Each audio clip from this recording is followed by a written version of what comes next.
Bienvenidos a este webinar enfocado en salud cerebral dentro del proyecto Neurodigital. Hoy vamos a abordar una cuestión que a primera vista puede parecer sencilla, pero que en realidad tiene muchísima implicación a nivel clínico, educativo, pero sobre todo a nivel ético. El papel del error en la autonomía de las personas con discapacidad neurológica. Durante muchísimo tiempo, tanto desde la intervención clínica como desde la tecnología, hemos tendido a pensar que era mejor que una tarea saliese bien y a que realmente centrarnos en el aprendizaje de esa tarea. Que si una persona se equivocaba menos, si necesitaba menos ayuda o si lo completaba de una manera más rápida, entonces necesariamente estaba ganando autonomía. Pero la pregunta realmente es, ¿qué ocurre cuando la tecnología consigue que la persona se equivoque menos, pero sin querer deja menos espacio para aprender, para decidir y para reajustarse por sí mismo? La idea central de este webinar no es rechazar como tal a la tecnología, sino al contrario. El objetivo es pensar cómo usarla de una forma más ajustada para que no necesariamente sustituya procesos cognitivos que tenemos para poder desarrollar un real aprendizaje. Aquí podemos ver un poco eh, el que para poder empezar a entender esta idea y estas preguntas es importante entender qué es el error. Equivocarse, a diferencia de como pensamos muchas veces a nivel social, no es simplemente hacer algo mal. Desde una perspectiva a nivel psicológico, el error es una señal.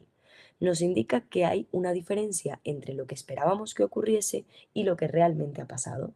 Y esa diferencia es precisamente lo que le permite al cerebro ajustar la conducta. Esto ya lo explicaremos un poquitín más a fondo más adelante, pero en realidad en muchos sistemas digitales actualmente en el mercado vemos una tendencia muy clara y es de que las tecnologías anticipen, corrijan o automaticen.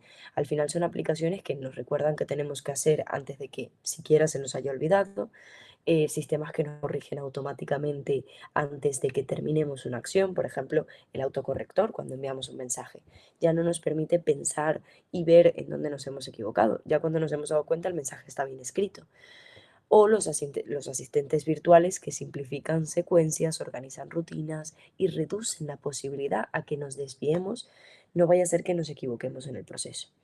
Todo esto realmente es muy útil, pero especialmente en personas con discapacidad cognitiva, motora o de organización diaria, también puede tener un efecto muy secundario y muy importante, por supuesto, que sería que reduce tanto el margen de error que sin querer deja a la persona sin tener posibilidades reales de aprender o de reajustarse.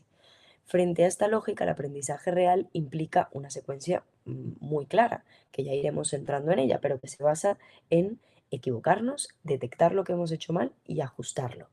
Y ahí es cuando decidimos realmente en realizar una nueva acción que esté más ajustada, donde realmente aprendemos. Esto es el punto exacto en el que la persona desarrolla autonomía, no solo cuando la tarea sale bien, sino cuando la persona puede participar en el proceso de resolver qué hacer si no sale bien. ¿Qué pasa cuando equivocarse deja de ser una opción? A veces el entorno, la familia, los profesionales o incluso el entorno digital empieza a asumir cada vez más funciones con una intención realmente positiva, de proteger, de facilitar, de evitar frustración, de prevenir consecuencias negativas, básicamente con la intención de ayudar. Al final el entorno termina anticipando, corrigiendo, guiando o incluso bloqueando determinadas opciones para que no aparezca ese error, para que la persona no se equivoque. Desde fuera, evidentemente, esto puede parecer una mejora, puede parecer algo positivo. La persona al final comete menos errores, las rutinas se cumplen de una manera más estable y más rápida, pero realmente cuando miramos el proceso más en detalle, aparece una pregunta clave. ¿La persona está aprendiendo realmente cómo puede hacerlo? ¿O simplemente lo hace porque está en un entorno que lo organiza exactamente por él? Al final, cuando nos damos cuenta, aquí es donde está una diferencia fundamental. La persona puede realizar esa tarea dentro de ese contexto muy guiado, pero al final, cuando esa tarea cambia o el contexto cambia o deja de tener estas guías, es cuando aparece cualquier imprevisto o situación de que nos damos cuenta de que ya no sabe qué hacer en el siguiente paso, de que realmente no hay una autonomía, porque si tendría que generalizarlo en otra situación, no sabría hacerlo. Y es por eso cuando decimos que la acción puede ejecutarse, pero siempre dominada por estas ayudas o este entorno tan rígido. Al final, dominar una conducta no significa solo hacerla cuando todo esté estructurado, significa poder adaptarla cuando algo no sale como lo previsto y que el cerebro tenga la capacidad de saber cómo reaccionar a ello. Y al final esta capacidad no se construye solo a través del acierto, sobre todo se construye a través del error, del ajuste, de la exploración, de permitirle al cerebro pensar, equivocarse y a través de esa experiencia buscar un margen seguro de error. Y aquí es donde me gustaría que nos centráramos un poco más desde la perspectiva neuropsicológica. ¿Cómo entiende la neuro el error o el papel que tiene el cerebro y el funcionamiento ejecutivo en este proceso? Cuando realizamos una acción, al final el cerebro no actúa de una manera aislada. Primero intenta anticipar qué es lo que va a ocurrir o qué es lo que podría ocurrir. Después ejecuta una conducta que según su hipótesis puede funcionar. Luego compara el resultado obtenido con el resultado que esperaba y si hay alguna discrepancia o algo que no concuerda, es cuando se da cuenta que ha aparecido un error. Entonces lo evalúa como una señal de desajuste para poder tomar otra nueva decisión. O sea, el cerebro no ve el error como un fracaso, en realidad lo ve como información súper útil, porque a partir de esa información la persona puede revisar la estrategia, modificar la conducta, probar una alternativa, aprender para el futuro. Al final este circuito tan bien diseñado por el cerebro nos ajusta, está basado tanto en la flexibilidad cognitiva como en la adaptación del propio ser humano para aprender y para sobrevivir.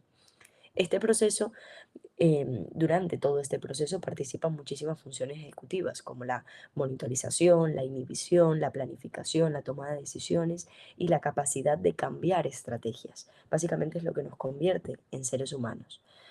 Pero también intervienen sistemas relacionados con la detección del error, con el aprendizaje a partir de la retroalimentación, con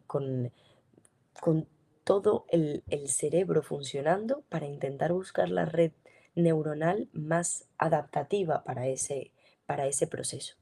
Por eso, cuando eliminamos de forma sistemática la posibilidad de equivocarnos, también estamos reduciendo la oportunidad de activar estas vías y de entrenar procesos cognitivos que nos pueden servir en el futuro. Por otro lado, que esto no es tanto basándonos en la neuro, sino más en la parte psicológica y emocional, también es importante el equivocarse. Y quería dejarlo muy claro porque a veces creemos que cuidamos a los que nos rodean evitándoles errores, evitándoles la frustración. Pero es que en realidad equivocarse y poder reajustar permite construir una tolerancia muy importante a la frustración.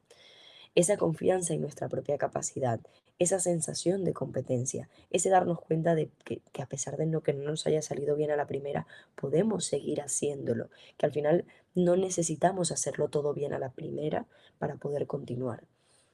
Si el error siempre se evita, al final lo que logramos es que aparezca como una dependencia extrema a estas herramientas con tal de no sufrir lo que le va a conllevar emocionalmente a esa persona que no está acostumbrada a equivocarse, la frustración que le va a generar sentir que eso es una posibilidad. Le va a comenzar a generar pánico el error y eso va a aumentar muchísimo sus niveles de ansiedad y muchísimo su duelo interno si llega a cometer en algún momento ese error. Al final, es importante entender, después de toda esta explicación a nivel neuropsicológico, cómo los sistemas digitales gestionan este error hoy en día. Cuando trasladamos toda esta idea al mundo digital, vemos que muchos sistemas están diseñados precisamente para reducir el error.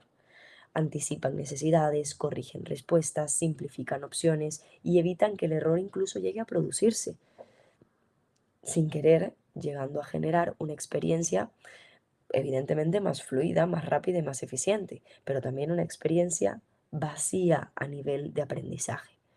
Por ejemplo, al final hay aplicaciones que pueden organizarnos todo un día, recordarnos exactamente cuál era la siguiente acción que íbamos a hacer, asistentes virtuales que nos indican paso a paso una rutina, sistemas de navegación que pueden guiarnos exactamente a dónde debemos llegar sin permitirnos aprender, incluso calles de nuestra propia ciudad. Al final estas plataformas digitales pueden limitar las opciones para evitar elecciones incorrectas. Todo esto facilita muchísimo nuestra vida diaria. El problema aparece cuando el sistema no nada más nos acompaña, sino que empieza a definir nuestro, como a quitarnos la posibilidad de pensar por completo. Por eso, en esta diapositiva aparece una distinción que para mí era muy importante que tuviésemos claro, que no es lo mismo un entorno que nos acompaña a un entorno que nos define por completo. Un entorno que nos acompaña nos permite explorar, decidir, ajustarnos, permite que informarnos que hay un error, pero para permitirnos a nosotros corregirlo, que nos guía, pero al mismo tiempo nos permite tomar decisiones, etcétera. En cambio, un entorno que nos define, al final lo que consigue es anticiparnos, corregirnos, guiarnos, eliminar el error por completo. Y puede parecer que está muy bien, pero en realidad limita el aprendizaje. Y la clave al final no es eliminar la tecnología, sino buscar la manera de rediseñarla para utilizarla a través de algo que nos facilite la acción, pero que no nos elimine el proceso de aprendizaje. Esto nos lleva a una idea muy importante, que es cómo como profesionales podemos evaluar si una tecnología está hecha para ayudarnos en el proceso o para limitarnos en el proceso. Desde una perspectiva de una mirada más clínica y neuropsicológica basada en todo esto que habíamos comentado, necesitamos preguntarnos qué tipo de proceso sostiene esta tecnología y qué lugar deja para el individuo. Una tecnología que integra el error, que permite que la persona participe, que deja margen para decidir, que permite que aparezcan ciertas discrepancias, al final ofrece un apoyo para corregir, para fortalecer el aprendizaje, etcétera. Por eso, cuando evaluamos una herramienta digital, nos deberíamos hacer preguntas parecidas a estas. ¿La persona anticipa realmente el proceso o es la herramienta la que lo resuelve por él? ¿La conducta se sostiene cuando el entorno cambia?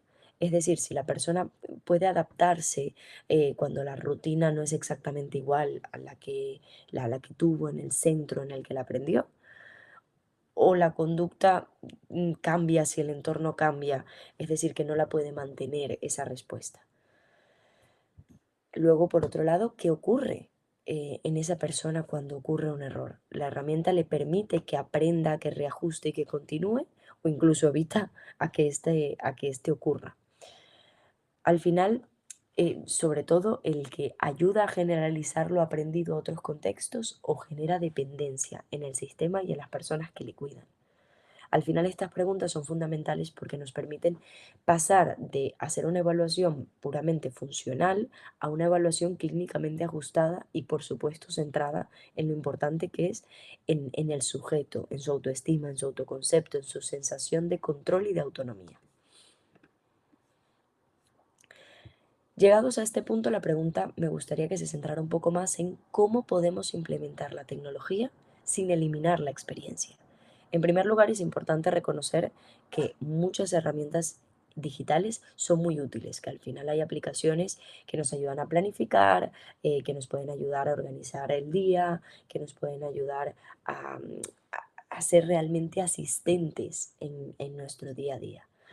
El problema no es la herramienta en sí, sino cómo la utilizamos o cómo la adaptamos a nosotros y con qué nivel de apoyo se implementa. Un uso que sustituye al final toda esta experiencia, como comentábamos, al final elimina el margen de error y hace que la acción se ejecute, pero que el aprendizaje se reduzca. En cambio, un uso que potencie la experiencia, que deje espacio a decidir, a reajustar, que permita que aparezca el error dentro de un margen seguro, que le permita a la persona mantener esa autoestima, que le facilite el proceso según su propia capacidad, al final es lo que ayuda realmente, o sea, no abandona a la persona, pero tampoco lo resuelve por ella. La incorporación debería, lo primero, de ser progresiva. Esto nos ayudaría a introducir apoyos de forma graduales, observando cómo responde el sujeto y cómo la tecnología se va adaptando a él. También es necesario observar el proceso, no solo el resultado. Que es una tarea que se complete no significa necesariamente que la persona haya aprendido a sostenerla. Además, debemos dejar margen al error, como decíamos, no un error desbordante o peligroso, sino un error ajustado, tolerable y útil para realmente aprender.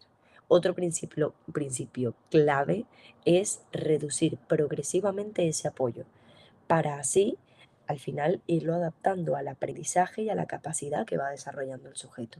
Si la persona empieza a manejar mejor la tarea, la tecnología no debería de seguir ahí interviniendo con la misma intensidad, porque para que la persona se sienta que realmente tiene autonomía, se debe dar cuenta cómo la tecnología va saliendo de la ecuación y sigue pudiendo realizar esa acción él solo. Y por último, el entorno humano sigue siendo esencial. Al final, tanto la familia como los profesionales y los cuidadores no deben desaparecer porque haya tecnología. Al final, su participación dentro de este proceso es interpretar lo que ocurre y ayudar a que la herramienta no sustituya a la persona. Observar ese proceso para realmente generar ese paso a paso hasta llegar al punto en el que la ayuda sea la más mínima posible. Al final, para cerrar, me gustaría que nos quedáramos con una idea central. El verdadero potencial del mundo digital no es que todo salga bien, es que la persona pueda seguir aprendiendo a hacer las cosas incluso cuando no salen bien a la primera. En la práctica esto implica observar algunos indicadores muy concretos. La persona toma decisiones o simplemente sigue instrucciones erradas. Puede reajustar cuando algo cambia, tolera el error y puede continuar después de equivocarse sin hacer daño a su autoestima o sin bombardearse de ansiedad. Sostiene la conducta en contextos menos estructurados.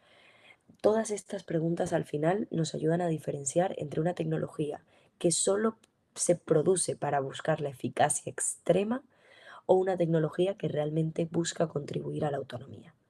Porque la autonomía no se construye únicamente, como decíamos antes, evitando el error, se construye cuando la persona siente y sabe que puede participar en la acción, comprender qué ocurre, ajustarse y seguir avanzando poco a poco.